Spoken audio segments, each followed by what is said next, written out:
માત્રા કરતા વધારે બોલ બોલ કરે, એના હાથમાં આવે. જે માણસ નિર્ણય જ નથી કરી શકતો સાચો શું સારા સારનો, જે માણસ વિવેક જ ન કરી શકે, એના હાથમાં કોઈ સારો વિચાર કે સારું ફળ એના હાથમાં અપાય? પણ આત્મદેવ બ્રાહ્મણ જિંદગીની મોટી ભૂલ કરી ગયા અને એમણે એ પોતાની પત્નીના હાથમાં ફળ આપ્યું.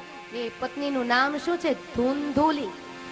નામ પાછું બહુ, નામ ઉપરથી ખબર પડે કે આના મા બાપના સંસ્કાર કેવા છે. મેરે ભાઈ બહેન, મારી માતાઓ ભાઈઓને ખાસ નમ્ર અપીલ, જો કે વ્યસન અને ફેશન શહેરમાં તો પહોંચી ગઈ છે પણ ગામડે પહોંચી ગઈ છે. અને ગામડે ઘણી માતાઓ ફેશનમાં આવી પોતાના બાળકોના એવા નામ રાખે.